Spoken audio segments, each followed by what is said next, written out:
Inicio meu pronunciamento com uma breve apresentação. Chamo-me Ana Cristina Cardoso da Fonseca e sou natural do Rio de Janeiro, no Brasil. Profissionalmente, venho desenvolvendo trabalho docente como professora de educação musical, pertencente ao quadro de magistério do Colégio Pedro II, instituição federal de ensino com sede na cidade do Rio de Janeiro. Fundada em 2 de dezembro de 1837, o Colégio Pedro II é uma das mais tradicionais instituições públicas de educação básica do país. Sou pianista de formação inicial, com os cursos de especialização na Ucrânia. Minha formação acadêmica foi integralmente realizada na Universidade Federal do Rio de Janeiro, nela tendo concluído bacharelado, licenciatura e mestrado em música. O curso de doutorado, também realizado nessa mesma universidade, foi cumprido no programa de História das Ciências e das Técnicas e Epistemologia, cujo resultado é o trabalho que ora se apresenta, intitulado A Música na Exposição Internacional do Centenário da Independência, Memória e Modernidade. Em 1922, o Brasil fez realizar uma exposição internacional na cidade do Rio de Janeiro, então capital da República, para comemorar o centenário da independência da nação brasileira, cumprido naquele ano, buscando nela apresentar um balanço da evolução do país ao longo daquele século de autonomia política.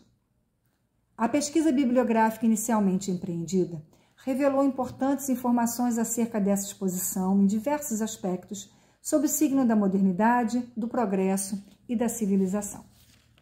Entretanto, ao longo desse primeiro passo da pesquisa, percebeu-se uma significativa ausência de estudos sistematizados sobre a participação e o papel da música em um evento dessa magnitude, ainda que em muitos desses estudos tenha sido registrada a realização de número expressivo de eventos musicais.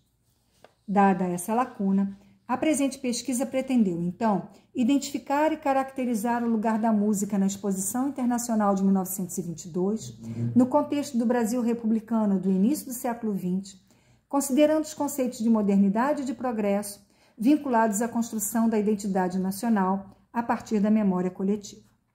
Para tanto, foi necessário cumprir 2 outros propósitos.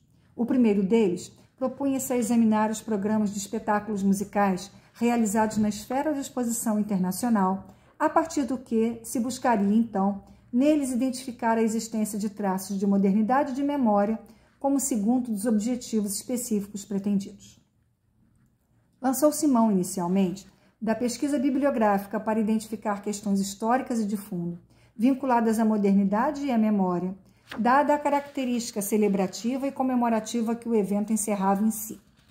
Em seguida, concentrou-se a pesquisa nas centenas de documentos produzidos pela Comissão Executiva da Comissão da Comemoração do Centenário da Independência, órgão oficial responsável pela elaboração da programação para aqueles festejos e que trabalhou entre 1921 e 1925.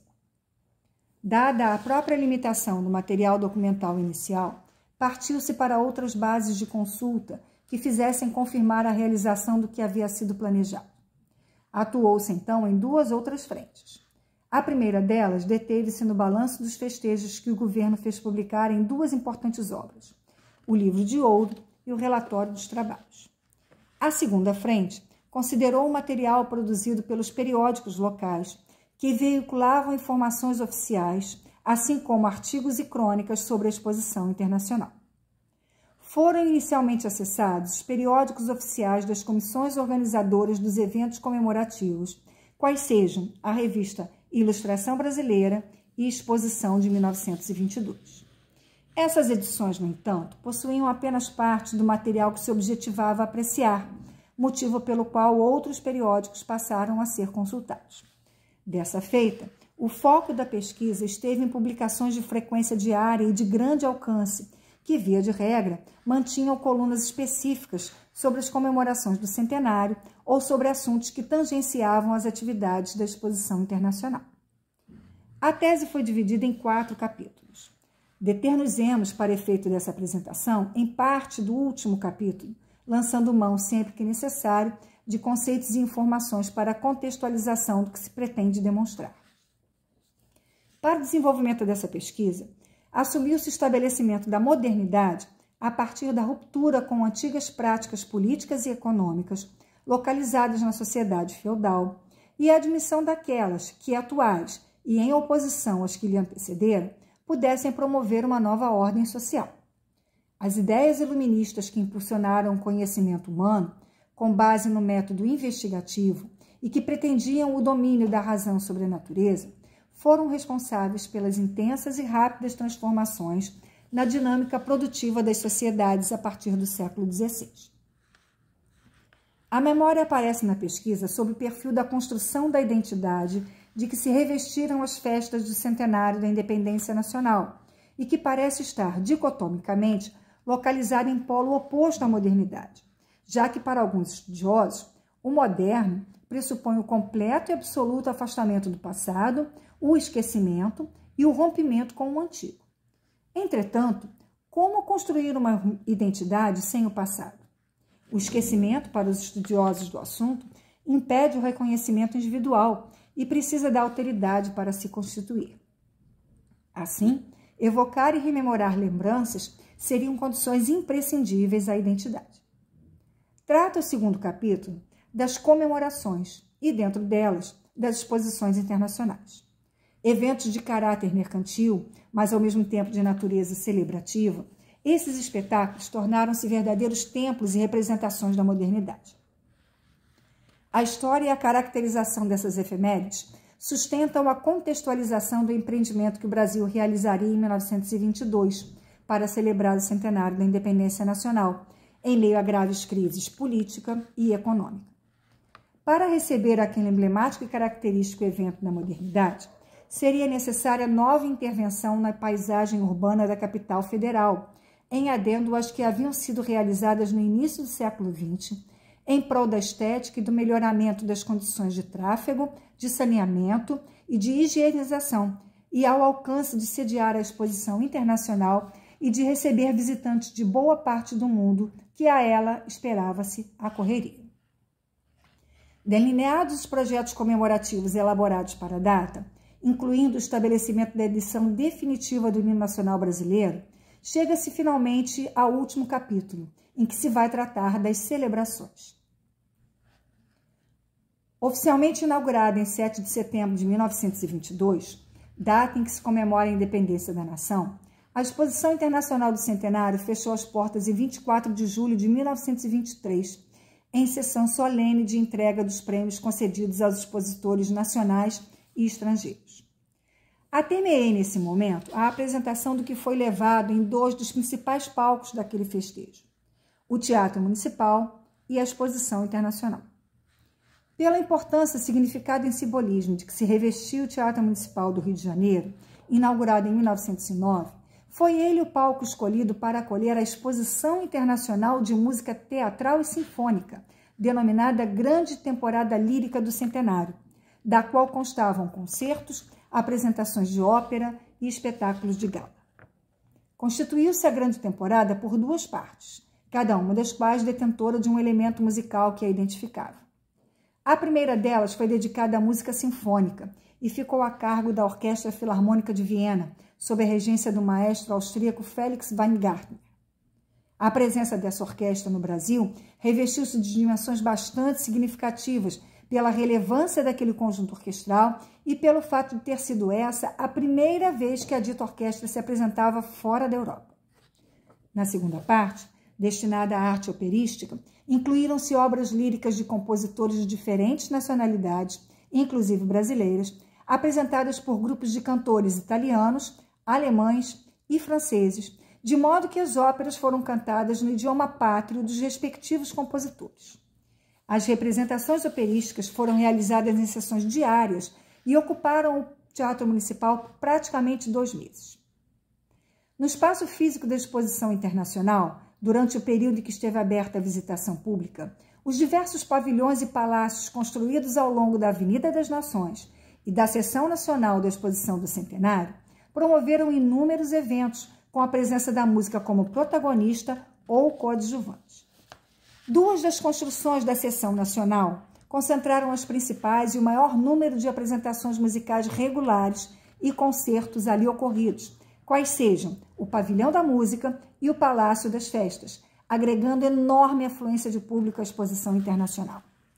Dentre os palácios e pavilhões construídos especialmente para a exposição internacional, o Pavilhão da Música foi o menos dispendioso, cujo projeto arquitetônico previu uma estrutura vazada para aquela edificação. Esse fato, agregado ao material utilizado, madeira e gesso, e a localização junto ao mar, parecem ter sido determinantes para a definição do tipo de apresentação musical que ali se daria, majoritariamente realizada por grandes grupos instrumentais, mormente bandas militares e orquestras, que, por constituição, teriam fôlego e potência sonora suficientes para romper todas as dificuldades acústicas que àquela construção foram impostas. Inaugurado em 17 de setembro de 1922, com um concerto popular sinfônico, o Pavilhão da Música foi imediatamente demolido ao fecharem-se as portas da Feira Internacional. Desde as primeiras discussões empreendidas pela Comissão Executiva, ainda no início de 1921, o Palácio das Festas foi considerado como local que abrigaria os espetáculos de música promovidos por aquele grupamento.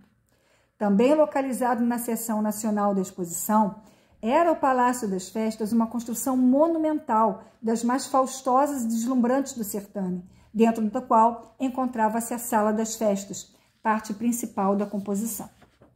Entretanto, toda a magnitude e modernidade que se identificava nos projetos arquitetônicos e no uso do material para a construção da sala em que se planejava realizar importantes apresentações musicais no recinto da Exposição Internacional, parecem não ter obedecido aos cuidados necessários com a acústica daquele espaço, contribuindo para incrementar debates acalorados nos periódicos locais e para certa opacidade da programação musical nela realizada.